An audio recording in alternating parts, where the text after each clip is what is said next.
Ver el bautizo de mi nieto en el teléfono del vecino me rompió el alma. Soy Genoveva, de 68 años, una simple repostera jubilada. Pero mi pobreza no me quita la dignidad, y ahora sabrán quién soy. Don Cosme había venido a mi casa, como casi todos los viernes por la tarde, a buscar el pan dulce que yo todavía horneo para ganarme unos pesos extras. Nos sentamos en el patio, bajo la sombra del viejo níspero que planté cuando mi hijo era apenas un niño. El calor de la tarde era espeso, y yo le había servido un vaso de agua de limón bien fría. Don Cosme, que es un hombre jubilado del servicio postal, de esos que se enteran de todo porque todavía caminan por el barrio, con los ojos bien abiertos, sacó su teléfono del bolsillo de la camisa. Lo hizo con esa torpeza típica de nuestra edad, buscando la pantalla con los anteojos puestos en la punta de la nariz. «Mire, doña Geno», me dijo, con una sonrisa inocente que no buscaba hacerme daño. «Qué bonita fiesta le hicieron al niño. Se ve que no escatimaron en gastos. Su muchacho sí que progresó, ¿eh? Qué orgullo para usted». Me acerqué al aparato, limpiándome las manos en mi delantal de flores descoloridas. En la pantalla brillante, congelada en una imagen de alta resolución, estaba mi hijo Hernán. Vestía un traje de lino gris, impecable, de esos que cuestan más de lo que yo gano en 3 meses vendiendo empanadas. A su lado, Viviana, su esposa, lucía un vestido de seda color perla, con el cabello recogido y unos aretes que brillaban bajo el sol de la tarde. En sus brazos cargaba a Santiaguito, mi nieto de apenas 8 meses. Vestido con un ropón blanco lleno de encajes finos que arrastraba casi hasta el suelo. Detrás de ellos se veía el altar de la iglesia de San Jacinto, la parroquia de los ricos, decorada con cascadas de flores blancas que parecían nubes. En la siguiente foto que don Cosme pasó con su dedo arrugado, Viviana posaba junto a su madre, la señora Margarita. Esa mujer lucía un sombrero elegante y sostenía una copa de champaña, sonriendo con esa condescendencia que siempre me reservaba a mí cuando por pura mala suerte coincidíamos en algún lado. La fiesta no había sido un almuerzo sencillo. Las imágenes mostraban mesas largas bajo carpas blancas en un jardín inmenso, meseros con chaleco negro y un pastel de 4 pisos adornado con ángeles de azúcar. Sentí un frío repentino que me bajó por la espalda, congelándome el pecho a pesar del calor de la tarde. El agua de limón se me revolvió en el estómago. El bautizo de mi único nieto se había celebrado el sábado anterior. Nadie me había dicho nada. Ni una llamada, ni un mensaje de texto, ni una mención de pasada durante las breves llamadas de 5 minutos que Hernán me hacía cada 15 días para cumplir con su expediente de buen hijo. ¡Qué bonita foto, don Cosme!», alcancé a balbucear, sintiendo que la voz se me quebraba como una galleta seca. «¿A poco no fue, doña Geno?», preguntó el vecino, frunciendo el ceño al notar mi palidez. Pensé que por eso no la había visto el fin de semana pasado. Como su casa estaba tan silenciosa. No pude ir. Mentí, tragándome el orgullo y las lágrimas que amenazaban con desbordarse. He estado un poco delicada de la presión. Ya ve cómo es este cuerpo viejo que no me da tregua. Don Cosme asintió, creyendo mi mentira, y siguió hablando de la comida que se alcanzaba a ver en las fotos, del lujo de los automóviles estacionados afuera del jardín, y de la suerte que había tenido mi hijo al casarse con una mujer de buena cuna. Yo solo asentía con la cabeza, con la mirada perdida en las hojas secas del níspero que cubrían el suelo de tierra de mi patio. Sentía un peso enorme en el pecho, un dolor sordo que no era nuevo, pero que esta vez venía acompañado de una claridad fría y cortante. Cuando don Cosme se marchó con su bolsa de pan bajo el brazo, me quedé sola en la cocina. Es un espacio pequeño, con paredes de concreto que yo misma pinté de verde claro hace ya 10 años. Sobre la mesa de formica amarilla reposaba mi viejo rodillo de madera, gastado por los extremos, y una caja de metal donde guardo mis tesoros más grandes. Algunas recetas escritas a mano por mi madre, y una medalla de plata de la Virgen de la Guadalupe, que había pertenecido a mi abuela. Esa medalla la había limpiado yo misma durante noches enteras con un poco de bicarbonato y un cepillo de dientes viejo, hasta dejarla brillante como la luna. Tenía la intención de regalársela a Santiaguito el día de su bautizo. Pensaba colgarla de una cinta de seda roja para protegerlo del mal de ojo, como se hacía antes en mi pueblo. Ahora, La medalla descansaba en su caja de metal, inútil, un pedazo de plata vieja que para Viviana seguramente no sería más que basura corriente. Me senté en la silla de madera y dejé que las lágrimas corrieran por mis mejillas, limpiándolas con la esquina de mi delantal. No lloraba por lástima de mí misma, sino por la humillación de saber que mi propio hijo había permitido que me borraran de su vida. Recordé los años de sacrificio, cuando enviudé siendo muy joven y me quedé sola con Hernán en los brazos.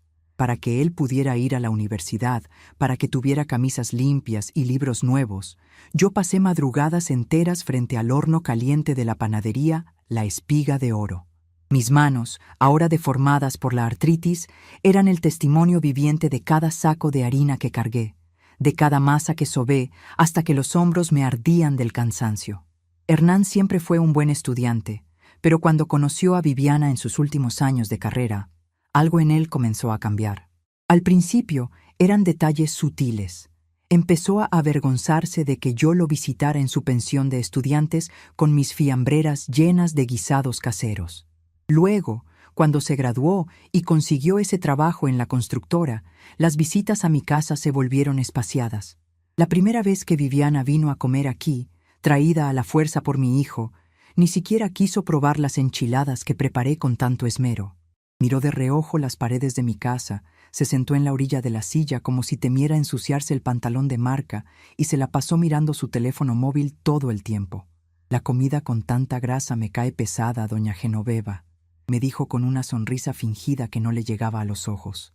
Desde ese día entendí que yo era una mancha en la vida perfecta y sofisticada que ella planeaba construir con mi hijo. El nacimiento de Santiaguito solo empeoró las cosas. Viviana decidió que mi casa no era un ambiente apropiado para un recién nacido. Decía que el polvo de la calle sin pavimentar le haría daño a los pulmones del bebé, o que mis perritos de la calle, a los que alimento en el callejón, transmitían enfermedades peligrosas. Las pocas veces que me permitieron ver al niño, tuve que ir a su departamento en el norte de la ciudad, un edificio con guardia de seguridad donde me hacían sentir como una intrusa. Viviana me recibía con un desinfectante en spray en la mano, obligándome a lavarme los brazos hasta el codo antes de dejarme tocar al bebé por apenas unos minutos, siempre bajo su mirada vigilante y llena de sospecha. Pero esto, lo del bautizo, superaba cualquier desaire anterior. Me habían ocultado deliberadamente el sacramento de mi nieto. Seguramente temían que yo apareciera en la iglesia con mis zapatos gastados, con mi vestido de los domingos que ya tiene los puños raídos, o que mis parientes del barrio quisieran ir a celebrar. Para Viviana, y por desgracia también para mi hijo Hernán, mi pobreza era una enfermedad contagiosa que debía mantenerse oculta de sus amigos refinados y de sus suegros adinerados. Pasé la noche en vela, escuchando el tic-tac del reloj de pared y el viento que movía las láminas de zinc del cobertizo. La tristeza, poco a poco, fue dejando paso a una rabia fría y serena. Ya no era la vieja tonta que se conformaba con las migajas de atención que su hijo le tiraba de vez en cuando para calmar su conciencia. Si ellos habían decidido que yo no pertenecía a su mundo de apariencias, yo les demostraría que mi dignidad no estaba en venta ni dependía de su aprobación. Al día siguiente, el sábado por la mañana, el sol entró con fuerza por la ventana de la cocina. Me levanté temprano, me lavé la cara con agua fría y me preparé un café cargado. Estaba limpiando el polvo de la repisa de mis santos cuando mi teléfono celular, un aparato viejo que apenas si retiene la carga, comenzó a sonar con esa melodía chillona que tiene programada. En la pantalla borrosa apareció el nombre de mi nuera, Viviana. Sentí un vuelco en el corazón, pero respiré hondo antes de contestar. No iba a permitir que me temblara la voz. «Hola, doña Geno. Buenos días», dijo Viviana. Su tono de voz era inusualmente dulce, esa amabilidad de plástico que solo usaba cuando necesitaba algo de mí. «¿Cómo ha estado?» «Espero que muy bien». «Buenos días, Viviana. Estoy bien, gracias a Dios. Trabajando, como siempre», respondí manteniendo mi voz neutra, desprovista de cualquier emoción. «Ay, qué bueno, me da mucho gusto», continuó ella, sin detenerse a preguntar por mis dolores de espalda o por cómo iba la venta del pan. «Mire, le hablo rapidito porque andamos con 1000 cosas en la cabeza. Resulta que Hernán y yo nos vamos a ir de viaje este fin de semana largo. Unos amigos nos invitaron a una casa de campo preciosa en la montaña, con spa y todo, para celebrar el éxito de un proyecto de Hernán. Nos urge desconectarnos un poco. Ya se imaginará el estrés. Qué bien por ustedes, dije, sintiendo cómo el estómago se me apretaba al recordar que el verdadero motivo de su viaje era seguramente descansar después del bautizo del que me habían excluido. Sí, de verdad que lo necesitamos. El caso es que, como es un hotel boutique muy exclusivo, no aceptan mascotas. Y ya sabe que a Bruno no nos gusta dejarlo en esas pensiones de perros porque se deprime horrible y no quiere comer. Así que pensamos en usted. Como usted tiene patio y siempre está en su casa sin hacer gran cosa, pensamos que sería perfecto que se quedara con él desde hoy en la tarde hasta el martes.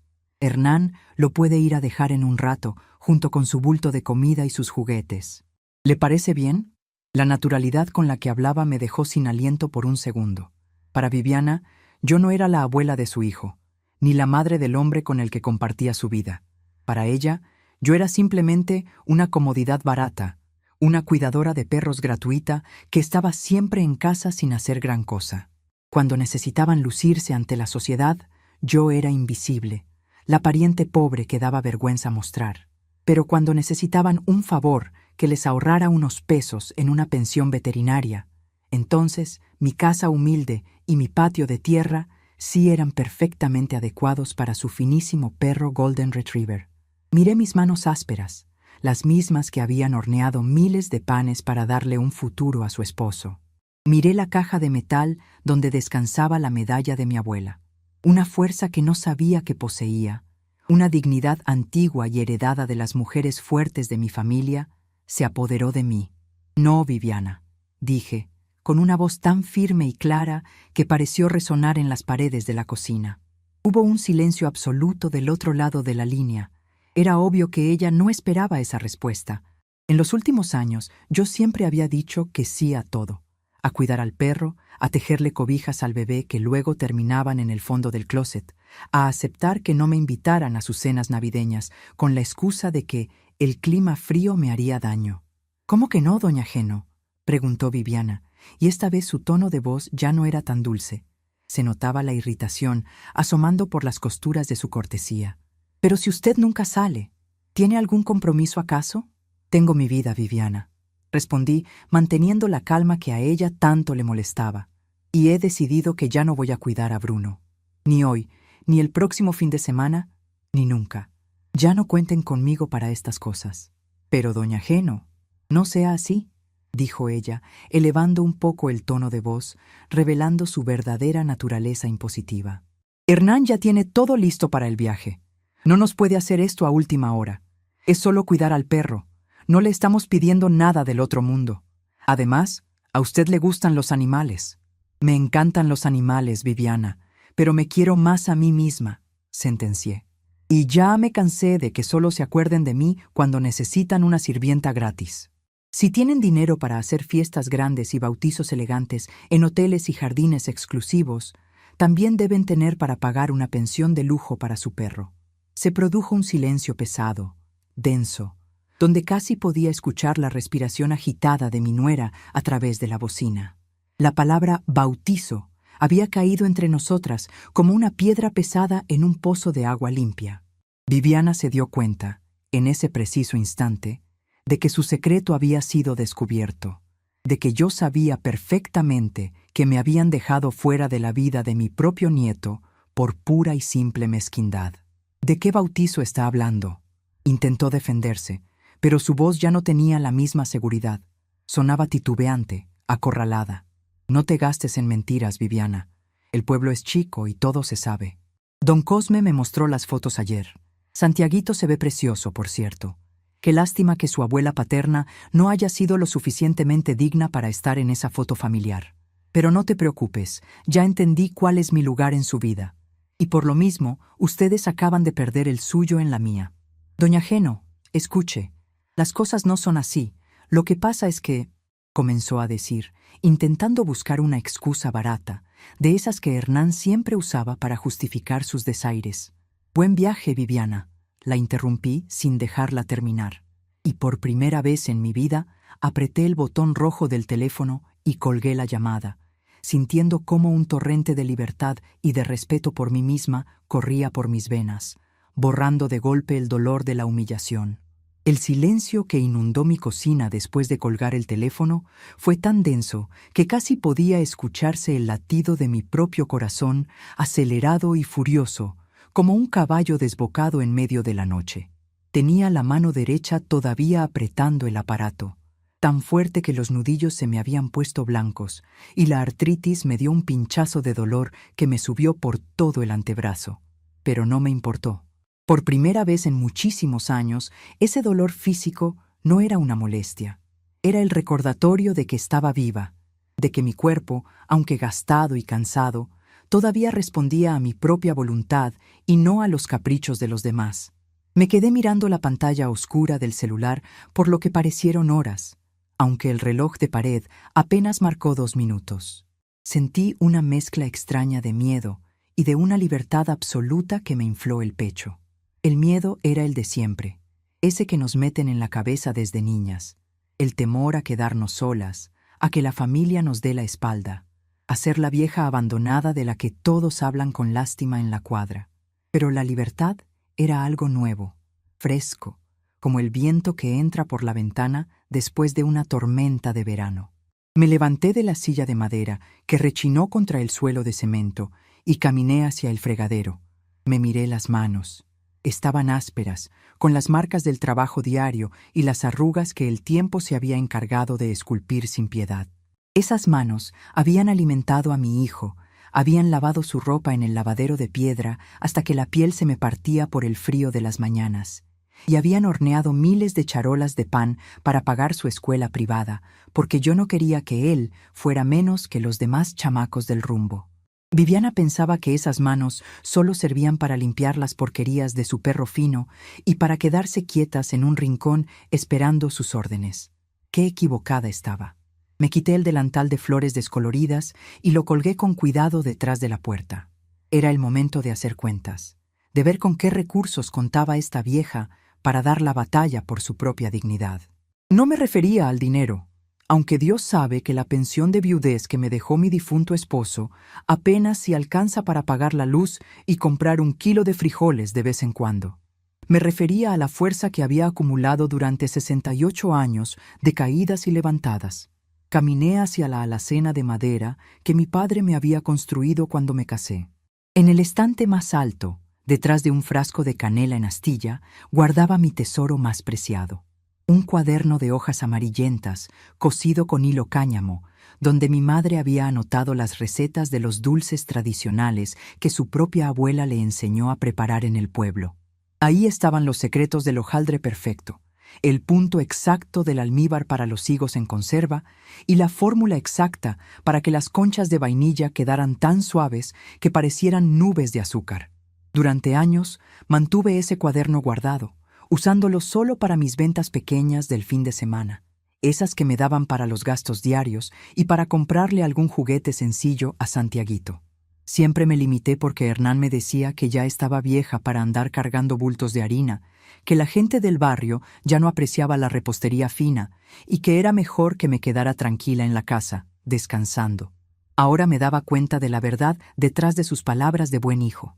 No quería que su madre anduviera vendiendo pan por las calles, porque eso le daba vergüenza frente a su nueva familia de alcurnia. Querían que me quedara encerrada, invisible, como un mueble viejo que ya no combina con la decoración de la sala, pero que da pena tirar a la basura. La vejez en este mundo es como una neblina que te va cubriendo poco a poco hasta que los demás dejan de verte. Primero dejan de pedir tu opinión sobre las cosas importantes, luego deciden por ti qué debes comer, a qué hora debes dormir y qué ropa te queda bien.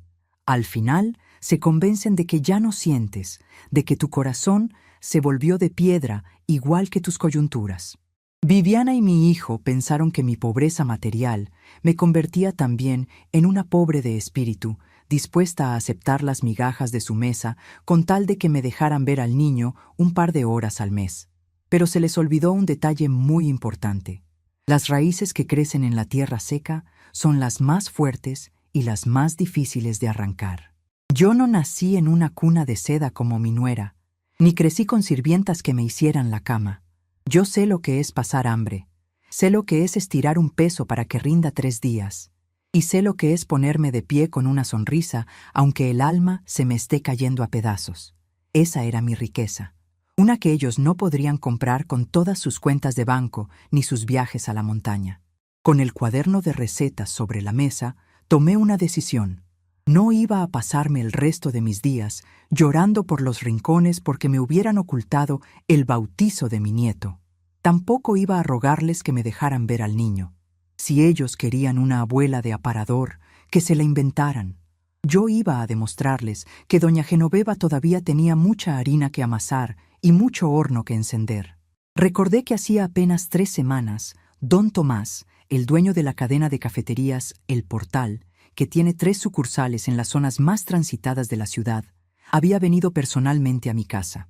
Había probado mis campechanas de hojaldre en una fiesta patronal y quedó tan maravillado que me ofreció un contrato para surtir sus negocios 3 veces por semana. En ese entonces, yo le había dicho que no, con el corazón apretado, porque Viviana me había salido con el cuento de que tal vez necesitarían que yo me quedara con Santiaguito algunos días por la tarde mientras ella iba a sus clases de yoga y a sus reuniones de beneficencia. Me quedé esperando una llamada que nunca llegó, perdiendo una oportunidad de oro por estar disponible para una familia que solo me usaba cuando le convenía. Busqué en el cajón de la cocina la tarjeta de presentación de don Tomás. Estaba un poco arrugada y manchada de manteca vegetal, pero el número de teléfono todavía era legible. Tomé el celular con manos firmes y marqué el número antes de que el miedo me hiciera cambiar de opinión. «Bueno, don Tomás, habla Genoveva, la señora del pan dulce», dije, tratando de que mi voz sonara tan profesional como la de esas secretarias que atienden en las oficinas grandes. «Doña Geno, qué gusto escucharla», respondió el hombre, y por el tono de su voz supe que el interés no se había enfriado. «No me diga que ya lo pensó mejor. Mis clientes me siguen preguntando por esas campechanas que probaron en la fiesta». «Sí, don Tomás, lo he pensado muy bien», contesté, esbozando una sonrisa que nadie podía ver, pero que me llenaba la boca de orgullo. «Estoy lista para empezar, pero con una condición. Yo pongo el precio de mi trabajo y yo decido cuántas piezas puedo entregar por semana. No quiero intermediarios y el pago tiene que ser puntual, porque necesito comprar una batidora industrial de segunda mano que tengo vista por ahí». Don Tomás soltó una carcajada franca, de esas que dan confianza. «Usted es mujer de armas tomar, doña Geno. Me gusta su trato. Mañana mismo me doy una vuelta por su casa con el contrato preliminar y nos tomamos un café para afinar los detalles. Le aseguro que no se va a arrepentir». Al colgar, sentí que una losa de cemento se me quitaba de la espalda. Ya no era la abuela desocupada que esperaba que el teléfono sonara para ir corriendo a cuidar al perro de la nuera. Ahora era una mujer de negocios, una microempresaria, como dicen ahora los jóvenes en la televisión. Iba a demostrarle a mi hijo que el dinero que él tanto presumía no era la única forma de ganarse el respeto de la gente. Apenas había terminado de guardar el cuaderno de recetas cuando el teléfono volvió a sonar. Esta vez no era Viviana. En la pantalla aparecía el nombre de mi hijo, Hernán. Sentí un frío en la boca del estómago, ese instinto maternal que nunca se apaga del todo y que te hace querer proteger al hijo incluso cuando te ha hecho daño. Pero me obligué a recordar la foto de Santiaguito en el altar de San Jacinto, la mesa de postres de 4 pisos y la ausencia de mi nombre en la lista de invitados. Me armé de valor y descolgué. «Mamá, ¿qué te pasa?». La voz de Hernán no era la de un hijo preocupado, era la de un hombre acostumbrado a mandar que se sentía contrariado. «Viviana me acaba de llamar llorando. Dice que la trataste de una manera espantosa, que le gritaste que era una mentirosa y que te negaste a ayudarnos con Bruno. ¿Qué mosca te picó? Nosotros siempre hemos tratado de ayudarte en lo que podemos, y ahora nos sales con esto a unas horas de irnos de viaje». Escuché sus palabras con una calma que a mí misma me sorprendió. En otro tiempo, me habría deshecho en disculpas, inventando que el calor me había puesto de mal humor o que no había entendido bien las cosas, todo con tal de no ver a mi hijo enojado. Pero el molde ya se había roto y no había forma de volver a pegar los pedazos. «Yo no le grité a nadie, Hernán», respondí, con una voz tan suave y cortante como el filo de un cuchillo recién afilado. Simplemente le dije la verdad. Decidí que ya no voy a cuidar a su perro. Y no es por un capricho. Es porque me di cuenta de que para ustedes yo solo existo cuando necesitan un servicio que les salga gratis. Ay, mamá, por favor, no empieces con tus dramas de siempre, suspiró él, con ese tono de superioridad que tanto me dolía, el mismo que usaba cuando yo no entendía el funcionamiento de algún aparato moderno. Sabes perfectamente que Viviana ha estado muy ocupada con el bebé y con todas sus cosas. Si no te dijimos lo del bautizo, fue para no preocuparte. Era una ceremonia muy íntima, solo con la familia más cercana del lado de Viviana, gente que tú ni conoces y con la que te habrías sentido muy incómoda. Lo hicimos por tu propio bien, para que no tuvieras que andar gastando en ropa nueva o pasando un mal rato en un ambiente que no es el tuyo. Aquella justificación me dolió más que el propio Desire. Mi hijo, el niño que yo había acunado en mis brazos, el que había crecido corriendo descalzo por el patio de tierra de esta misma casa, ahora consideraba que su madre era tan poca cosa que se sentiría incómoda en una iglesia rodeada de gente con dinero. Pensaba que mi dignidad dependía del precio de mi vestido y no de la sangre que compartíamos. ¿Por mi propio bien, Hernán?, le pregunté, sintiendo cómo una lágrima solitaria corría por mi mejilla, aunque mi voz se mantuvo firme. Qué considerado de tu parte. O sea que para estar en el bautizo de mi único nieto soy demasiado pobre y les doy vergüenza frente a tus suegros distinguidos. Pero para cuidar al perro en este patio de tierra que tanto les asquea, para eso sí soy la madre perfecta.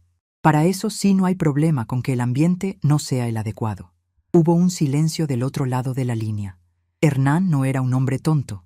Sabía que lo había arrinconado contra la pared de sus propias mentiras. Pude escuchar el ruido del tráfico de la ciudad a través del receptor, un recordatorio de la prisa constante en la que vivían, una prisa que no les dejaba tiempo para el respeto ni para el amor verdadero. «Mamá, no lo digas así, estás exagerando las cosas». Intentó recular, pero su tono ya no era tan seguro. Sonaba molesto, como el niño que es descubierto haciendo una travesura. «Viviana y yo te queremos mucho, pero tienes que entender que ahora tengo otra vida, otros compromisos. Mis suegros nos han ayudado mucho en la constructora, y era importante que ellos se sintieran cómodos en la fiesta. Tú sabes cómo es la gente de ese círculo. Son muy fijados en las apariencias. Lo sé muy bien, hijo. Tan fijados que se olvidan de lo que realmente importa», dije, sintiendo que un ciclo de mi vida se cerraba en ese preciso instante. «Pero no te preocupes. Ya no tienes que preocuparte por esconder a tu madre pobre. A partir de hoy ya no voy a ser un estorbo en tu vida perfecta, pero tampoco voy a ser tu sirvienta de confianza. Dile a tu esposa que busque una pensión de lujo para Bruno, y a ti te deseo que la vida te trate con la misma consideración con la que tú me has tratado a mí». «Mamá, espera, no me puedes colgar así», empezó a decir. Pero yo ya no estaba dispuesta a escuchar más disculpas de plástico que solo buscaban calmar su mala conciencia. Apreté el botón rojo y apagué el teléfono por completo. Lo puse sobre la mesa de la cocina, al lado del cuaderno de recetas de mi madre. Sentí un temblor leve en las piernas, así que me senté de nuevo en la silla de madera, respirando el aire tibio de la tarde que traía el aroma del níspero y de la tierra húmeda del callejón. Por la ventana vi pasar a doña Lucrecia, la vecina de enfrente, que regresaba del mercado con su bolsa de mandado. Ella siempre me saludaba de lejos, con una inclinación de cabeza respetuosa, sabiendo que yo era una mujer de trabajo que nunca le había pedido nada a nadie. Esa era la gente de mi mundo, la gente real que sabía lo que costaba cada centavo y que no necesitaba de apariencias para mirarte a los ojos con respeto.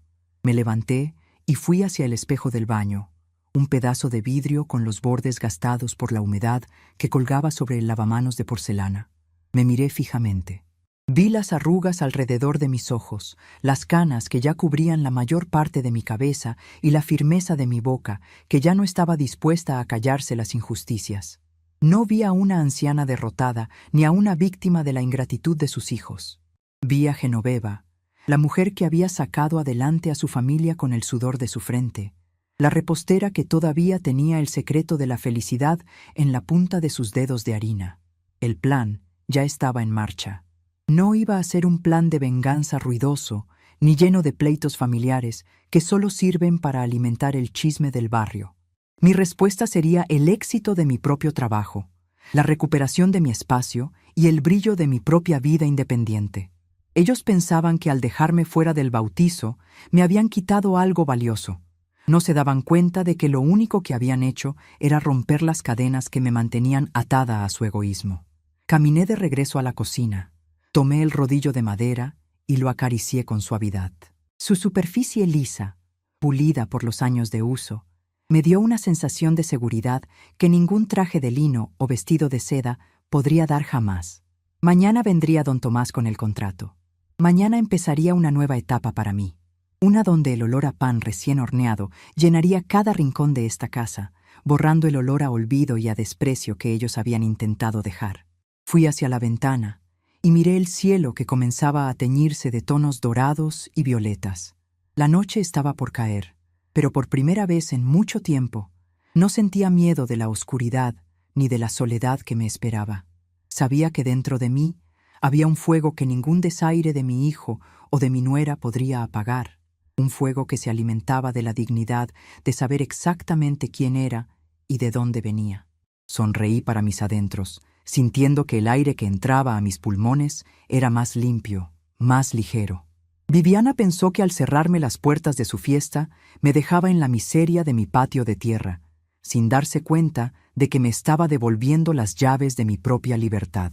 El domingo por la mañana, el sol apenas asomaba sus primeros rayos dorados por encima de las bardas de adobe de mi calle, cuando el motor del coche de don Tomás se escuchó a lo lejos. Su vehículo, un sedán negro, limpio y reluciente, contrastaba con el polvo del callejón que todavía no terminaban de pavimentar. Me acomodé los cabellos con un par de pasadores, me alicé el vestido de algodón color beige que guardaba para las ocasiones importantes, y salí a recibirlo al porche con una taza de café de olla recién colado. El aroma a canela y piloncillo flotaba en el aire fresco de la mañana, dándole la bienvenida antes de que pusiera un pie fuera de su auto. Don Tomás bajó con una carpeta de cuero bajo el brazo y una sonrisa caballerosa. A pesar de ser un hombre de negocios importante en la ciudad, dueño de 3 cafeterías de renombre, no tenía ese aire de superioridad que tanto me molestaba en la familia de mi nuera. Se quitó el sombrero de ala corta al verme y me saludó con un fuerte apretón de manos. «¡Qué delicia de aroma, doña Geno!», dijo, aspirando con gusto. «Ya entiendo por qué sus panes tienen esa magia. Desde que entra uno a su calle, ya se siente el hogar». Lo invité a pasar a mi pequeña cocina. El espacio estaba impecable. Había pasado la tarde anterior tallando la mesa de formica con agua de cloro y acomodando mis frascos de vidrio con harina, azúcar y levadura en la alacena. Nos sentamos frente a frente. En medio de la mesa coloqué un plato con algunas hojarascas que había horneado de madrugada, solo para acompañar el café. Don Tomás no tardó en tomar una, y al primer bocado cerró los ojos, asintiendo con la cabeza en un gesto de absoluta satisfacción. «Esto es exactamente lo que necesito para mis locales, doña Geno», dijo, abriendo la carpeta de cuero. «Hoy en día todo el mundo vende pan congelado, de ese que hacen en fábricas y que sabe a plástico.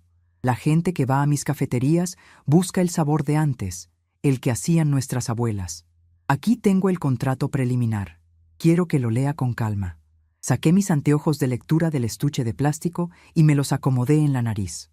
Leí cada una de las páginas con un cuidado minucioso, deteniéndome en cada renglón. No quería sorpresas. La vida me había enseñado que las letras chiquitas a veces esconden las peores intenciones, y ya no estaba en edad de dejarme engañar por nadie. El contrato estipulaba 3 entregas semanales, los lunes, miércoles y viernes por la mañana. Don Tomás quería 50 campechanas, 50 conchas de vainilla y 30 porciones de mis higos en almíbar para cada una de sus 3 sucursales. Hice las cuentas mentales rápidamente. Era un volumen de trabajo considerable para una mujer sola con un horno casero, pero el pago que me ofrecía por cada pieza era más que justo. De hecho, era casi el doble de lo que yo cobraba cuando vendía de manera informal a los vecinos. Además, el contrato incluía una cláusula de exclusividad para la zona norte de la ciudad, lo que significaba que mis panes solo se venderían en sus establecimientos de prestigio. «Me parece muy bien, don Tomás», dije, retirándome los anteojos. «Pero hay un detalle. Mi horno es pequeño y mis manos ya no tienen la misma velocidad de antes debido a la artritis. Para cumplir con este volumen, necesito comprar una batidora industrial que tengo vista en el taller de Don Chon, y tal vez necesite contratar a alguien que me ayude con la limpieza de las charolas y el empaque. Don Tomás sonrió, como si hubiera anticipado mi respuesta. Metió la mano en su saco y sacó un sobre de papel manila, pesado y bien cerrado. Lo deslizó sobre la mesa de formica hacia mí. Aquí hay 5,000 pesos en efectivo, doña Geno. Tómelo como un anticipo para sus primeros insumos y para que compre esa batidora hoy mismo. No quiero que trabaje con prisa ni que se lastime la espalda. Yo confío en su palabra y en su talento. Firme aquí y el trato estará cerrado. Tomé el bolígrafo con mano firme y estampé mi firma al calce del documento. Genoveva Alatorre. Al ver mi nombre escrito en ese papel oficial, sentí que una corriente de orgullo me recorría el cuerpo. Ya no era la vieja que dependía de la caridad de su hijo, ni la sirvienta gratuita que cuidaba perros para ganarse el derecho de ver a su nieto. Era una mujer de trabajo, respetada por un empresario importante que valoraba mi conocimiento y mi esfuerzo. Apenas se marchó don Tomás, busqué a don Cosme. Mi vecino, siempre dispuesto a ayudar, ofreció su camioneta vieja para ir al taller de don Chon a traer la batidora. Era un aparato enorme, de hierro colado pintado de color verde menta, un poco gastado por los años pero con un motor fuerte que prometía durar otra vida entera. Entre don Cosme y el dueño del taller la subieron a la camioneta y la acomodamos en un rincón de mi cocina, al lado de la mesa de trabajo. Al verla ahí, imponente, sentí que mi cocina humilde se transformaba en un verdadero santuario del trabajo honesto. Esa misma tarde, mientras limpiaba la grasa vieja de los engranes de la batidora con un trapo con petróleo, mi teléfono celular comenzó a vibrar con insistencia sobre la mesa. En la pantalla aparecía el nombre de Hernán. Dejé el trapo a un lado, me limpié las manos con una toalla y contesté con una tranquilidad que a mí misma me sorprendió. «¿Sí, Hernán?», dije, manteniendo la voz neutra. «Mamá, de verdad que no puedo creer tu actitud». La voz de mi hijo sonaba distorsionada por la mala señal de la montaña, pero el tono de reproche era inconfundible. Viviana ha estado de un humor terrible todo el viaje. Tuvimos que dejar a Bruno en una clínica veterinaria de paso, porque en el hotel nos cobraban una fortuna por noche por tenerlo en la habitación de servicio. El perro no ha querido comer y no deja de aullar. Todo este viaje que se suponía era para descansar se ha convertido en una pesadilla por tu culpa. ¿Tanto te costaba hacernos ese favor? Es tu familia, mamá. Escuché sus quejas con una paciencia infinita, sintiendo cómo sus palabras ya no tenían el poder de herirme. Era increíble cómo el egoísmo de la gente puede distorsionar las cosas hasta hacer que la víctima parezca la culpable. Hernán, lamento mucho que su viaje no esté saliendo como lo planearon, respondí, con una calma que pareció irritarlo aún más. Pero como te dije ayer, yo ya no estoy disponible para esas tareas. He tomado un compromiso de trabajo muy importante y no tengo tiempo para cuidar mascotas ajenas. Si la clínica veterinaria les parece cara, es un gasto que deben asumir. Al fin y al cabo, tienen los medios para pagar bautizos de lujo y hoteles exclusivos. Un gasto más no debería ser problema para ustedes. ¿Compromiso de trabajo? ¿De qué estás hablando?, preguntó Hernán, soltando una risa burlona. Mamá, por favor, si lo único que haces es hornear un par de charolas de pan a la semana para los vecinos, no me vengas con que ahora tienes una agenda muy ocupada. Lo que pasa es que estás resentida por lo del bautizo y quieres desquitarte con nosotros. Tienes que madurar, mamá. La vida no gira en torno a tus caprichos. Aquella última frase, viniendo de mi propio hijo, me dio una mezcla de lástima y de resolución. El muchacho al que yo le había enseñado a dar sus primeros pasos, el que se había convertido en un hombre gracias a mi trabajo diario, ahora me pedía que madurara, mientras él justificaba haberme escondido como si fuera una vergüenza familiar. No es ningún capricho, hijo, sentencié. He firmado un contrato con don Tomás, el dueño de las cafeterías El Portal. Voy a surtirles 3 veces por semana mi repostería. Hoy mismo instalé una batidora industrial en mi cocina y mañana empiezo con la primera entrega. Así que, como verás, realmente estoy muy ocupada. Que disfruten lo que queda de su viaje. Tengo que colgar porque la levadura no espera. No le di tiempo de responder. Corté la llamada y puse el teléfono en modo de silencio. No iba a permitir que sus quejas o sus burlas contaminaran el aire limpio de mi cocina. Tenía mucho trabajo por hacer. Esa noche llamé a Lupita, una muchacha de 19 años que vive 3 casas abajo. Su madre sufre de los riñones y la pobre Lupita había tenido que dejar la escuela técnica para cuidarla y hacer trabajos eventuales de costura que apenas les daban para comer. Cuando le propuse que viniera a ayudarme 3 mañanas a la semana a cambio de un salario digno y todo el pan que quisiera llevarse a su casa, sus ojos negros se iluminaron de una manera que me conmovió el alma. ¿De verdad, doña Geno?, me preguntó, apretándome las manos. Yo no sé mucho de repostería, pero aprendo rápido, se lo juro. No le voy a fallar. Yo sé que no, mi niña, le dije, dándole una palmadita en la mejilla. Mañana te espero a las 4 de la madrugada. Trae ropa cómoda y el cabello bien recogido. Aquí vamos a trabajar duro, pero con respeto y alegría. A las 3 de la madrugada del lunes, mi alarma sonó. Me levanté con una energía que no había sentido en años. El dolor de mis rodillas, ese que siempre me recordaba los años acumulados, parecía haber desaparecido bajo una descarga de entusiasmo. Me lavé la cara, me puse un delantal blanco impecable que yo misma había almidonado el día anterior y encendí el horno. El calor comenzó a inundar la cocina, ahuyentando el frío de la madrugada. A las 4 en punto, Lupita llamó a la puerta de la cocina. Traía una pañoleta roja en la cabeza y una sonrisa tímida. No perdimos el tiempo. Le enseñé cómo engrasar las charolas de metal con manteca vegetal, con movimientos suaves y uniformes para que el pan no se pegara. Mientras tanto, yo me encargaba de la masa para las campechanas. El hojaldre es una técnica delicada que requiere paciencia. Hay que doblar la masa una y otra vez, untando capas delgadas de manteca y espolvoreando harina, dejando reposar la mezcla para que al hornearse se formen esas hojuelas crujientes y doradas que se deshacen en la boca. El zumbido de la batidora industrial llenaba el espacio con un ritmo constante, como el latido de un corazón de metal que le devolvía la vida a mi casa. Lupita trabajaba en silencio, observando cada uno de mis movimientos con un respeto casi sagrado. Le enseñé cómo bolear la masa para las conchas, dándole esa forma redonda y perfecta antes de colocarles la costra de azúcar y vainilla que marcábamos con un molde de madera antiguo que había sido de mi madre. Para las 8 de la mañana, la cocina era un hervidero de aromas deliciosos. El olor a mantequilla derretida, a azúcar caramelizada y a higos cociéndose en almíbar salía por las ventanas abiertas, inundando todo el callejón. Los vecinos que pasaban rumbo al trabajo o a dejar a los niños en la escuela se detenían un momento frente a mi reja, aspirando con gusto y saludándome con la mano a través del mosquitero de la ventana. A las 8:30, una camioneta de reparto de El Portal se estacionó afuera de mi casa.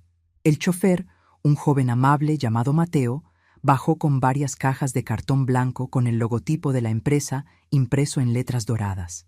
Entre Lupita, Mateo y yo acomodamos con sumo cuidado las campechanas crujientes y las conchas calientes en las cajas, asegurándonos de que no se maltrataran durante el viaje. «Huele a gloria, doña Geno», dijo Mateo, acomodando la última caja en la camioneta. «En la sucursal del centro ya hay gente esperando». Don Tomás puso un letrero que dice que hoy llega el pan tradicional de rancho y los clientes habituales están muy alborotados. Ver la camioneta alejarse con el producto de mi esfuerzo me dio una satisfacción que no se puede comprar con dinero. Miré mis manos, llenas de restos de harina y azúcar glass, y sentí que cada arruga y cada cicatriz tenían ahora un propósito claro. No estaba derrotada, estaba más fuerte que nunca. Los días siguientes transcurrieron en un torbellino de actividad. Lupita resultó ser una ayudante excepcional. Era limpia, rápida y tenía un don natural para el manejo de las masas. Pronto no solo me ayudaba con la limpieza, sino que ya se encargaba de darles forma a las conchas y de vigilar el tiempo del horno con una precisión de relojero. La dinámica en mi casa había cambiado por completo. Ya no era ese lugar silencioso donde una vieja pasaba las tardes mirando la televisión o esperando una llamada que nunca llegaba. Ahora era un taller lleno de vida, de risas de mujeres trabajadoras y del sonido reconfortante del trabajo diario. El éxito de las entregas fue inmediato. El miércoles por la tarde, don Tomás me llamó por teléfono para decirme que las campechanas se habían agotado antes del mediodía en las 3 sucursales. Los clientes adinerados de la sucursal de la zona norte, esa que quedaba cerca del departamento donde vivían mi hijo y mi nuera, estaban fascinados con el sabor auténtico de mis panes. Me pidió que incrementáramos la producción en 20 piezas más por entrega a partir de la siguiente semana. Pero el verdadero momento de la confrontación indirecta llegó el viernes por la tarde. Estaba yo en el patio, bajo la sombra del níspero, limpiando los frascos de vidrio donde guardaba los higos en almíbar, cuando escuché el rugido del motor de un coche fino que se detenía frente a mi casa. Era el auto de mi hijo. La puerta del conductor se abrió y bajó Hernán. Vestía su traje de trabajo, pero traía la corbata floja y el rostro desencajado por el cansancio y la molestia. Detrás de él, de la puerta del copiloto, bajó Viviana. Lucía unas enormes gafas oscuras de marca y sostenía su bolso de mano contra su pecho como si temiera que alguien en mi barrio humilde se lo fuera a arrebatar. Los vi acercarse por el pasillo de tierra. No salí a recibirlos. Me quedé sentada en mi silla de mimbre, manteniendo la calma y mirándolos con una serenidad que parecía desarmarlos a cada paso. Lupita, que estaba en la cocina terminando de lavar las charolas, asomó la cabeza por la ventana con curiosidad. «Buenas tardes», dijo Hernán, deteniéndose a unos pasos de mí. Miró a su alrededor, notando la batidora industrial que se alcanzaba a ver a través de la puerta abierta de la cocina y las pilas de cajas de cartón blanco con letras doradas que estaban apiladas en el porche. «Veo que no estabas mintiendo con lo de tu negocio, mamá». «Yo nunca miento, Hernán», respondí con voz tranquila. «Buenas tardes. ¿Cómo les fue en su viaje?» Viviana se quitó las gafas oscuras, revelando unos ojos llenos de irritación y de una altivez que ya no lograba sostenerse con la misma fuerza de antes. «Nos fue de la patada, doña Geno», dijo ella con un tono de voz agudo y molesto. «El viaje fue un desastre completo. Tuvimos que pagar una multa enorme en el hotel porque Bruno hizo sus necesidades en la alfombra del vestíbulo antes de que lo sacáramos, y la clínica donde lo dejamos nos cobró un ojo de la cara por 3 días. Y todo porque usted decidió ponerse en un plan tan infantil de la noche a la mañana. Pero eso no es lo más grave». «Ah, ¿no? ¿Y qué es lo más grave, Viviana?», pregunté, cruzando los brazos sobre el pecho y mirándola fijamente a los ojos. «Lo más grave es la vergüenza que nos está cosiendo en la zona norte», intervino Hernán, dando un paso hacia adelante con las manos en los bolsillos del pantalón. «Hoy por la mañana, la mamá de Viviana tuvo una reunión con sus amigas de la mesa directiva del Club de Beneficencia en la sucursal de El Portal de la Avenida de los Robles. Pidieron el pan dulce que tanto están recomendando en las redes sociales del lugar. Y resulta que en el menú y en un pizarrón enorme junto a la vitrina de postres dice: «Campechanas tradicionales de Doña Genoveva, elaboradas de manera artesanal». Mi suegra reconoció el nombre y le preguntó al gerente, quien le confirmó que era la señora Genoveva Alatorre, la madre del arquitecto Hernán Alatorre.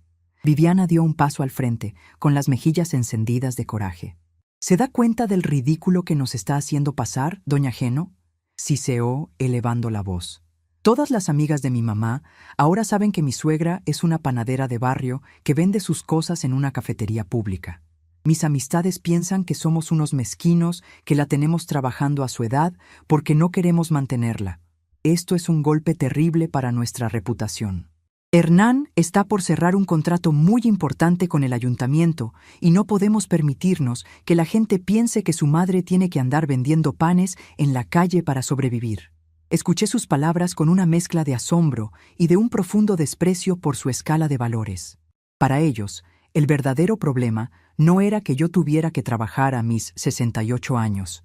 El problema era que su círculo social se enterara de que su madre era una mujer trabajadora y no una señora de alcurnia que pasaba las tardes jugando al té. Les importaba más la apariencia de su apellido que la dignidad de la mujer que les había dado todo. Me levanté de la silla de mimbre despacio, apoyando mis manos en las rodillas. Aunque era más baja de estatura que ambos, en ese momento sentí que mi presencia llenaba todo el patio, haciéndome ver más alta y fuerte de lo que ellos jamás podrían ser. «Miren ustedes dos», dije, con una voz tan firme y clara que los vecinos de la casa de al lado habrían podido escucharla si hubieran estado prestando atención. A mí no me avergüenza mi trabajo. He horneado pan toda mi vida para que tú, Hernán, pudieras tener esos trajes de lino y ese auto que ahora manejas con tanto orgullo. Si a tus suegros distinguidos o a las amigas de tu esposa les da vergüenza que yo sea una repostera de barrio, ese es un problema de su propia ignorancia y de su falta de educación. Yo no estoy robando a nadie, ni estoy pidiendo limosna. Estoy ganándome el pan con el sudor de mi frente y con el talento que Dios me dio. Pero mamá, no tienes necesidad de hacer esto, dijo Hernán, suavizando un poco el tono al darse cuenta de que su altivez no estaba funcionando. Nosotros te podemos dar una mensualidad para tus gastos sencillos. No es necesario que te expongas de esa manera en lugares públicos donde la gente de nuestro nivel social te pueda ver. Es por tu propia seguridad, de verdad. ¿Mi seguridad o su comodidad, Hernán?, le pregunté con una sonrisa amarga. No me hables de mensualidades ahora. Llevo años viviendo con una pensión miserable que apenas me alcanza, y nunca se preocuparon por si me faltaba 1 kilo de frijoles o si tenía para mis medicinas de la presión. Solo se acordaban de mí cuando necesitaban que les hiciera un favor de sirvienta. Ahora que don Tomás valora mi trabajo y me paga lo que realmente vale, resulta que les preocupa mi bienestar. No me hagan reír.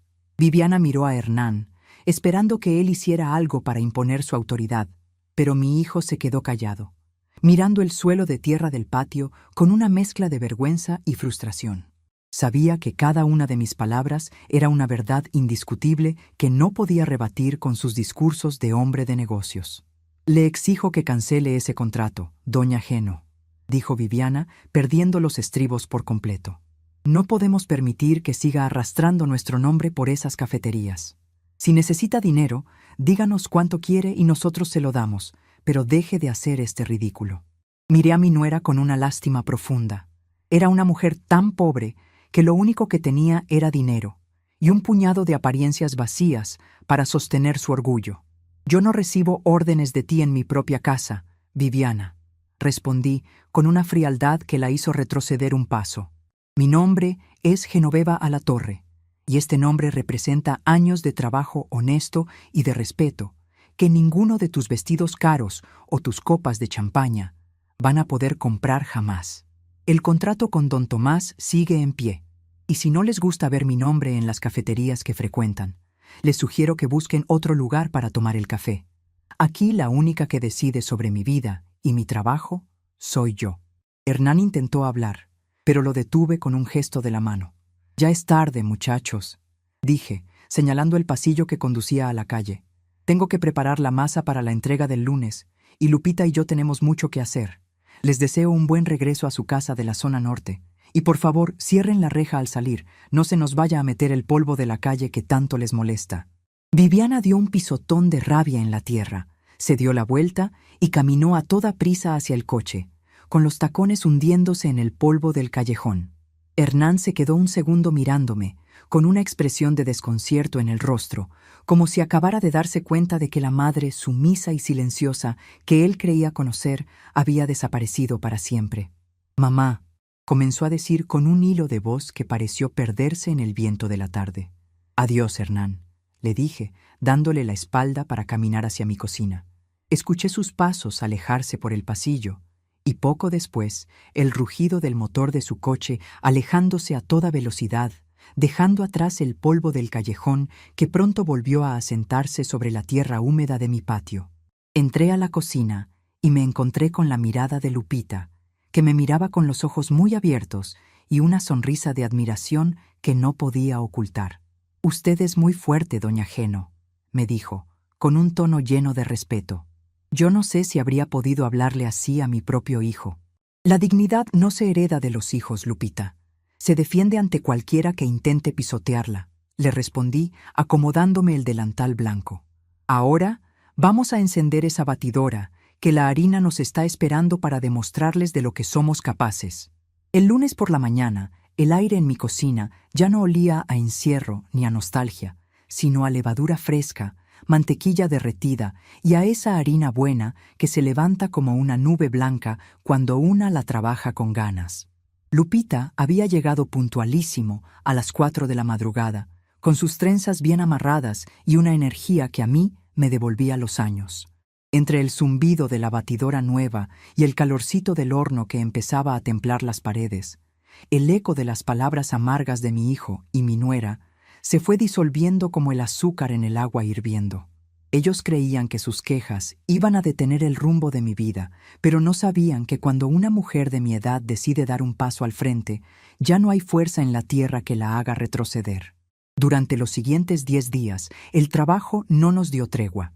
Don Tomás me llamó a mitad de la semana para decirme que las ventas en las 3 cafeterías estaban rompiendo todos los récords.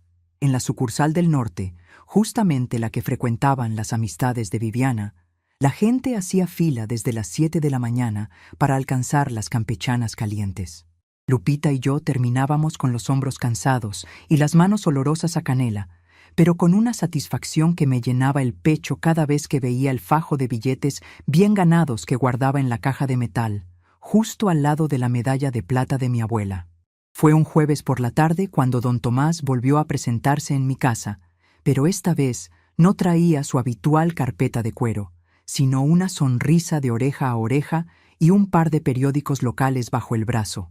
Se sentó en la cocina, rehusando el agua de limón para pedirme, casi como un favor especial, que le sirviera un café de olla con una de las conchas que acabábamos de sacar del horno. «Doña Geno», me dijo, dando un golpe suave sobre la mesa con el periódico, «usted no se imagina el revuelo que ha armado. Mire esto». Me acomodé los anteojos en la punta de la nariz y miré la sección de estilo de vida del diario más importante del estado. Ahí, en media página y con letras grandes, había un artículo titulado «El rescate del verdadero sabor, la repostería artesanal que conquista la ciudad». El texto hablaba de cómo nuestras cafeterías habían devuelto el alma al pan dulce y mencionaba con letras doradas mi nombre completo, Genoveva Alatorre. Pero lo que me hizo dar un vuelco al corazón fue lo que don Tomás me propuso a continuación. El próximo sábado es la gran inauguración de nuestra 4ª sucursal, la joya de la corona, explicó con los ojos brillándole de entusiasmo. Está ubicada en la plaza comercial más lujosa de la zona norte, justo enfrente del club de golf. Vamos a tener un evento de gala, con prensa, críticos de cocina y toda la mesa directiva de la Asociación de Empresarios. Quiero que usted sea nuestra invitada de honor, doña Geno. Quiero presentarla oficialmente como nuestra socia comercial y la mente maestra detrás de la línea de repostería tradicional de El Portal. Sentí un frío ligero en el estómago. La zona norte era el terreno de Viviana, el lugar donde ella y su madre se paseaban con sus bolsos caros y sus sonrisas de plástico, el mismo sitio del que me habían excluido para el bautizo de mi nieto por temor a que mi pobreza les manchara el apellido. Don Tomás, usted sabe que yo soy una mujer sencilla, le dije, mirándome las manos ásperas. Yo no sé de eventos de gala, ni de andar dando discursos frente a gente de sociedad. Mi lugar está aquí, frente al horno, con mi delantal de flores. Su lugar está donde usted decida estar, doña Geno, respondió él con una seriedad que me conmovió. Esa gente rica gasta miles de pesos en restaurantes finos buscando un gramo de autenticidad, y usted tiene el cofre del tesoro completo en sus manos. No tiene que cambiar nada de lo que es. Vaya tal como es, con esa dignidad que la caracteriza. Déjeme demostrarles a todos que el verdadero valor no está en la marca de la ropa, sino en el talento y el trabajo de una mujer ejemplar. Acepté. No lo hice por vanidad, ni por el dinero que don Tomás me ofreció como bono por el evento. Lo hice porque entendí que esa era la revelación de mi propio poder, la oportunidad perfecta para demostrarle a mi hijo, a mi nuera y a toda su corte de hipócritas que la abuela pobre a la que escondieron en un rincón de la iglesia era la misma que ahora entraba por la puerta grande al lugar que ellos tanto veneraban. El sábado llegó rápido. Lupita me ayudó a arreglarme en mi pequeña recámara. No compré un vestido de diseñador ni me puse joyas de fantasía. Elegí un vestido de lino color hueso, sencillo pero impecable, que yo misma había bordado con hilos de colores en las mangas hace algunos años. En el cuello me colgué la medalla de plata de la Virgen de Guadalupe, bien limpia y brillante, suspendida de una cinta de seda negra. Me peiné el cabello blanco en un chongo bajo, firme y pulcro, y decidí no usar maquillaje. Mis arrugas eran las marcas de mis batallas y no tenía ningún interés en esconderlas. Cuando el chofer que don Tomás envió a buscarme estacionó el auto negro frente a mi casa, los vecinos salieron a la calle a despedirme. Don Cosme me dio un fuerte abrazo y me guiñó un ojo, mientras Lupita me lanzaba una bendición con las manos llenas de harina. Me subí al coche sintiendo que no iba sola. Conmigo iba la fuerza de todas las mujeres trabajadoras de mi barrio, las que sacan adelante a sus hijos lavando ajeno, vendiendo comida o barriendo calles. La plaza comercial de la zona norte brillaba bajo las luces de la noche como un palacio de cristal. El aire olía a perfumes caros y el sonido de un violín en vivo flotaba desde la entrada de la nueva sucursal de El Portal. El lugar estaba lleno de hombres con trajes oscuros de corte perfecto y mujeres con vestidos de noche que brillaban con el menor movimiento. Al bajar del auto, don Tomás ya me esperaba en la entrada. Me ofreció su brazo con un respeto que hizo que varios de los presentes voltearan a mirarnos con curiosidad. Caminamos por el pasillo central de la cafetería, que estaba decorada con un gusto exquisito, combinando la madera rústica con detalles de mármol y cobre. En las vitrinas de cristal, mis conchas, mis campechanas y mis higos en almíbar lucían como joyas valiosas bajo la iluminación cálida. Fue en ese momento cuando divisé a lo lejos 3 figuras conocidas. Al lado de la barra de bebidas, sosteniendo copas de vino espumoso, estaban mi hijo Hernán, Viviana y su madre, la señora Margarita. Vestían sus mejores galas. Viviana llevaba un vestido verde esmeralda que seguramente le había costado el ingreso de varios meses de mi panadería, y su madre lucía un collar de perlas que tocaba con la punta de los dedos cada vez que hablaba con un grupo de mujeres a su alrededor. Hernán reía de las bromas de un hombre mayor, tratando de lucir seguro, aunque se le notaba la tensión en los hombros. Me acerqué despacio del brazo de don Tomás, manteniendo la cabeza erguida y una sonrisa tranquila en los labios. El destino tiene formas muy curiosas de acomodar las cosas, y esa noche se encargaría de poner a cada quien en su lugar. Viviana fue la primera en verme. Al cruzar su mirada con la mía, su sonrisa de plástico se congeló por completo. La copa de vino le tembló ligeramente en la mano, y el color de sus mejillas, que minutos antes era de un rosa saludable, se desvaneció hasta dejarla de una palidez de papel. Le dio un codazo rápido a Hernán, quien al voltear y verme casi se atraganta con el trago de vino que acababa de tomar. Su rostro pasó de la sorpresa a la confusión, y luego a una vergüenza tan profunda que tuvo que bajar la mirada por un segundo antes de volver a sostener el contacto visual. «¿Mamá?», balbuceó Hernán, dando un paso al frente, completamente descolocado por verme en ese lugar y rodeada de la atención de los dueños del negocio. «Buenas noches, Hernán». «Buenas noches, Viviana, señora Margarita», dije, saludándolos con un asentimiento de cabeza tan cortés como distante.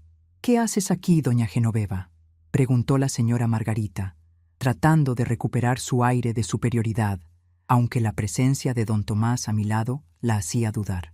«Este es un evento privado, solo para invitados de la marca y miembros del club». Antes de que yo pudiera responder, don Tomás dio un paso al frente, estrechando la mano de Hernán y luego la de las 2 mujeres con esa amabilidad arrolladora que solo tienen los hombres seguros de su posición. «Señora Margarita, arquitecto Alatorre, qué gusto que nos acompañen», dijo don Tomás. «Veo que ya conocen a nuestra estrella de la noche. Para mí es un honor presentarles formalmente a doña Genoveva Alatorre, no solo nuestra proveedora exclusiva, sino la socia de honor que ha hecho posible el éxito de esta nueva etapa de El Portal. Sin su talento y su tradición familiar, este proyecto no sería más que otra cafetería común y corriente». Las palabras de don Tomás cayeron como un balde de agua helada sobre el grupo. Margarita abrió la boca ligeramente, sin saber qué decir, mientras sus perlas parecían pesarle más de la cuenta en el cuello. Viviana miraba a su alrededor, aterrorizada de que sus amigas de la mesa directiva del club, que estaban a solo unos metros de distancia, se dieran cuenta de que la mujer a la que tanto habían elogiado por su pan artesanal era la suegra pobre a la que ella había intentado esconder. En ese momento, el maestro de ceremonias subió al pequeño estrado del local y pidió la atención de todos los presentes. El murmullo de la sala se apagó y las miradas se concentraron en el frente. «Señoras y señores, muy buenas noches», dijo el hombre al micrófono. «Queremos agradecer su presencia en esta noche tan especial para la familia de El Portal.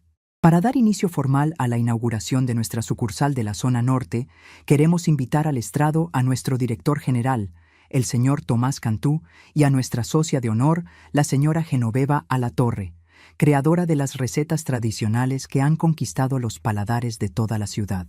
Un aplauso fuerte y sincero estalló en el salón. Los empresarios, los críticos de cocina y las damas de sociedad aplaudían con entusiasmo, buscando con la mirada a la mujer que había logrado revivir los sabores de su infancia.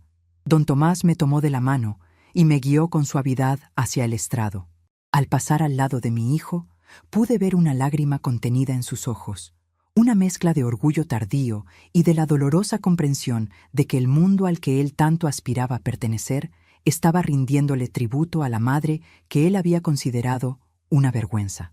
Subí los 3 escalones del estrado con paso firme, sintiendo el peso de mis 68 años no como una carga, sino como una corona de experiencia. El maestro de ceremonias me entregó el micrófono. Miré a la concurrencia. Vi los rostros de la gente adinerada. Vi a Viviana que se mordía los labios de la rabia detrás de sus amigas del club. Y vi a mi hijo, que no dejaba de mirarme con una mezcla de asombro y arrepentimiento. Respiré hondo y hablé con esa voz sencilla y directa que me había acompañado toda la vida, sin intentar usar palabras rebuscadas que no me pertenecían. «Buenas noches a todos», dije, y mi voz resonó clara por los altavoces de la cafetería. Yo no soy una mujer de discursos. Mi vida entera la he pasado frente a un horno, con las manos llenas de harina y el corazón puesto en cada pieza de pan que preparo. Este pan que ustedes tanto disfrutan no es una fórmula de laboratorio ni una receta de moda.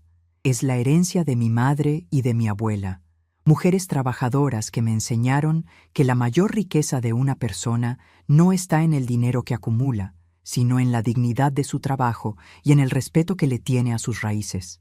La sala se quedó en un silencio tan absoluto que se habría podido escuchar el vuelo de una mosca.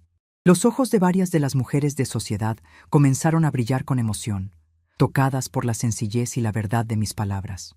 Durante muchos años, continué, mirando fijamente hacia donde estaba mi hijo, trabajé de madrugada para que mi familia tuviera un futuro.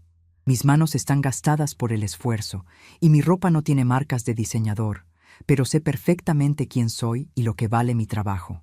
Hoy me da mucho gusto ver que la gente de esta zona de la ciudad valora el esfuerzo artesanal de una repostera de barrio, porque el pan dulce no sabe de clases sociales ni de apariencias, sabe de amor, de hogar y de respeto. Muchas gracias por recibirme en su mesa. Un aplauso ensordecor estalló en el lugar.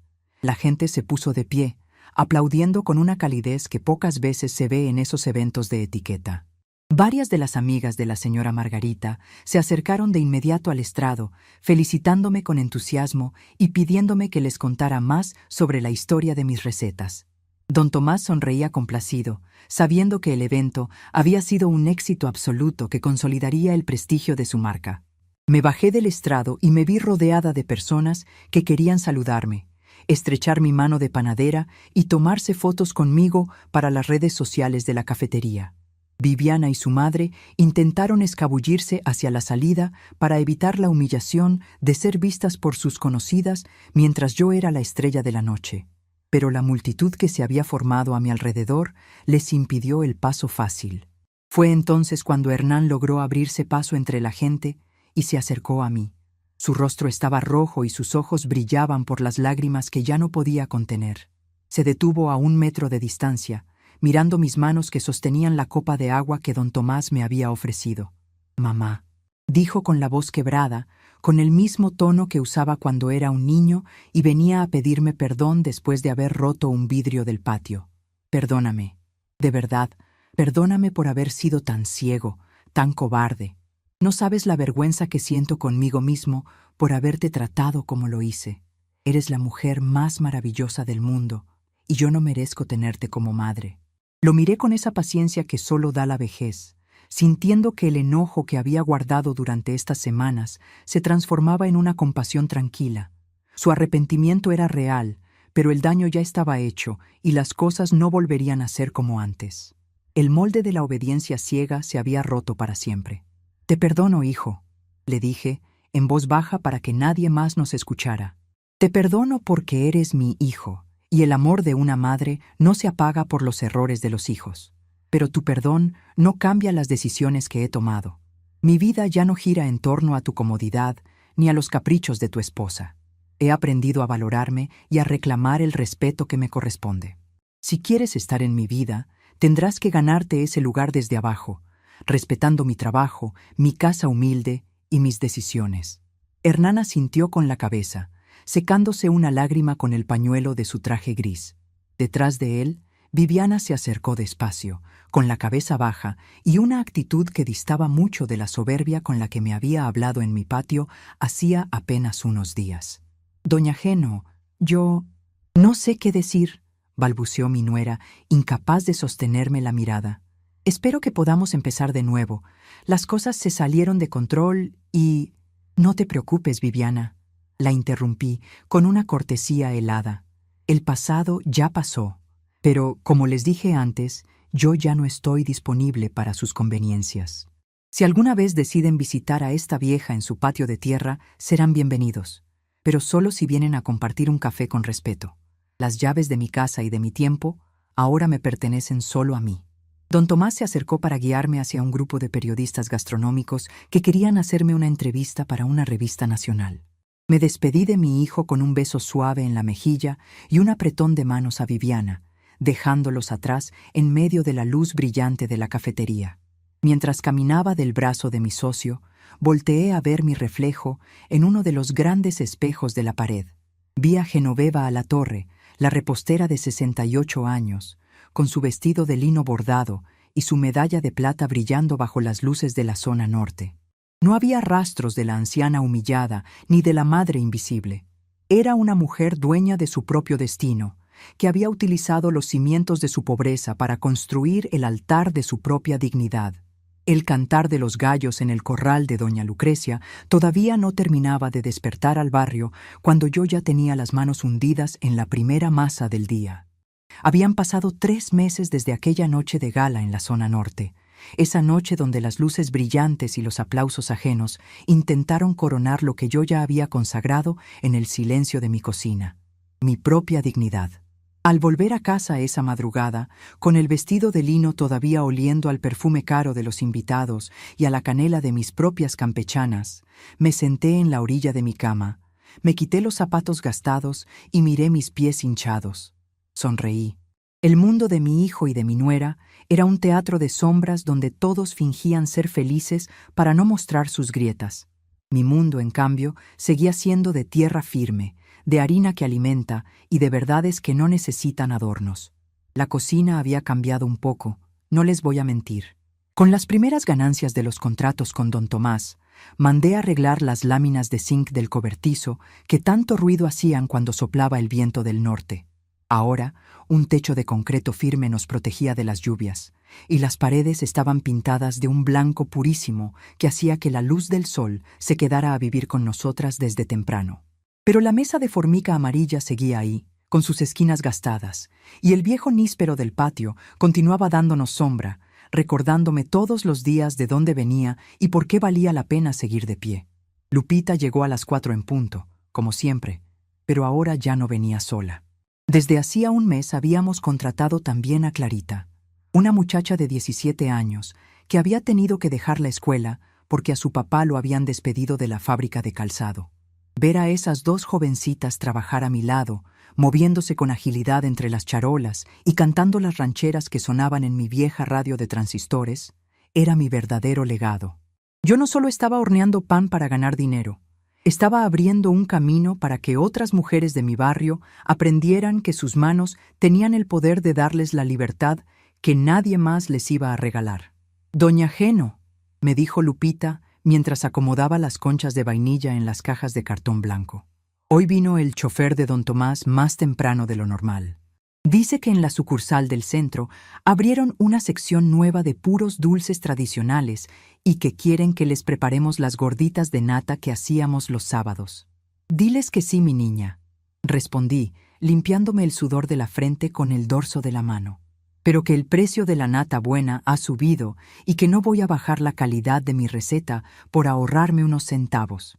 Si los ricos del norte quieren el sabor real del campo, tienen que pagar lo que vale el trabajo de las mujeres que ordeñan las vacas al amanecer. Lupita asintió con orgullo. Me daba cuenta de que ella ya no era la muchacha tímida que agachaba la cabeza cuando le hablaba a un extraño. Ahora hablaba con seguridad, cobraba las entregas y llevaba las cuentas en un cuaderno azul con una precisión que a mí misma me sorprendía. Yo le pagaba un sueldo que en ningún otro lado de la ciudad le habrían dado a una joven de su edad, y gracias a eso, su mamá ya tenía sus medicinas completas cada mes, y Lupita estaba ahorrando para inscribirse en la escuela preparatoria abierta los domingos. Ese era mi mayor triunfo, mucho más grande que ver mi nombre impreso en letras doradas en los menús elegantes de las cafeterías de Don Tomás. El verdadero cambio, sin embargo, se cocinaba en las tardes de los domingos. La primera vez que Hernán y Viviana volvieron a mi casa después de la inauguración, lo hicieron con un sigilo que rozaba la vergüenza. Ya no estacionaron su coche de lujo a mitad de la calle para que todos los vecinos los vieran, ni entraron al pasillo de tierra quejándose del polvo o del olor a leña. Llegaron casi al oscurecer, cuando el barrio estaba tranquilo y el calor de la tarde ya se había ido. Viviana traía a Santiaguito en los brazos. El niño, que ya tenía casi un año, estaba hermoso, con unos cachetes colorados y unos ojos vivaces que miraban todo con curiosidad. Al verlos entrar por el porche, yo estaba sentada bajo el níspero, tejiendo una chambrita de lana amarilla para el bebé. No me levanté de inmediato. Los miré llegar con una serenidad que en otro tiempo me habría parecido imposible.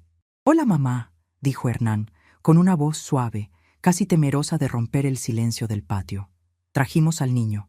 Pensamos que querías verlo. Ha estado muy inquieto esta semana y Viviana dice que tal vez le está haciendo falta el aire del barrio. Miré a mi nuera. Viviana ya no vestía esos trajes de seda incómodos con los que parecía una muñeca de escaparate. Traía un pantalón de mezclilla sencillo y una blusa de algodón.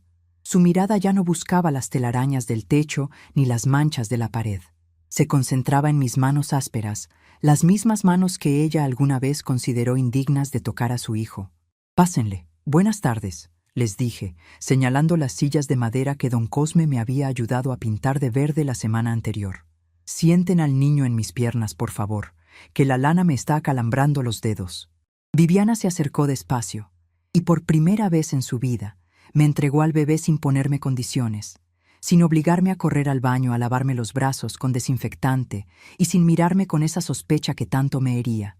Santiaguito, al sentir el contacto de mi delantal de flores, soltó una risita alegre y me tomó de la nariz con sus manitas suaves. Sentí que un torrente de agua tibia me corría por el pecho, borrando de un solo golpe los meses de desprecio y de olvido. Pero no me ablandé por completo. El amor de abuela es inmenso, pero el respeto a una misma es el cimiento sobre el que ese amor debe construirse. «Está muy grande, Hernán», dije, acomodando al niño en mi regazo. «Tiene tus mismos ojos cuando tenías su edad y me pedías que te hiciera campechanas con azúcar espolvoreada». «Sí, mamá. Se parece mucho a las fotos que tienes en la sala», respondió él, sentándose en la orilla de la silla de madera. «Viviana y yo hemos estado platicando mucho estos días. Queremos pedirte que nos disculpes de nuevo. Sabemos que lo que hicimos con el bautizo no tiene nombre.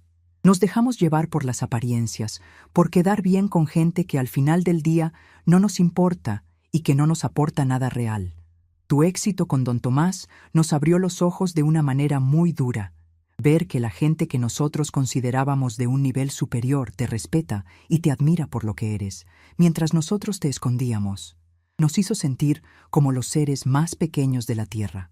Escuché sus palabras en silencio, acariciando la cabecita de mi nieto, que ya comenzaba a quedarse dormido con el vaivén de mis piernas. Viviana intervino, y por primera vez su voz no tenía esa dulzura falsa de los compromisos sociales. Sonaba sincera, con una fragilidad que nunca antes le había visto. Doña Geno, de verdad lo siento, dijo, con los ojos húmedos.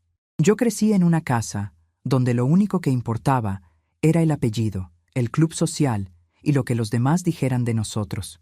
Pensé que el éxito se medía por la marca de la ropa y por la zona donde uno vivía. Cuando vi cómo la gente del club la rodeaba esa noche, en la cafetería, buscando su aprobación, entendí que la que estaba en la miseria era yo. Mi madre se la pasa quejándose de las apariencias, pero usted tiene algo que el dinero no puede comprar: el respeto de la gente por su propio esfuerzo. Le prometo que las cosas van a ser diferentes a partir de ahora. Queremos que Santiaguito crezca conociendo a su abuela, la de verdad, no la que yo me inventé en mi cabeza por miedo al qué dirán. Metí la mano en la bolsa de mi delantal y saqué la pequeña caja de metal que había pertenecido a mi abuela. La abrí con cuidado y saqué la medalla de plata de la Virgen de Guadalupe, esa que había limpiado con tanto esmero durante tantas noches de soledad.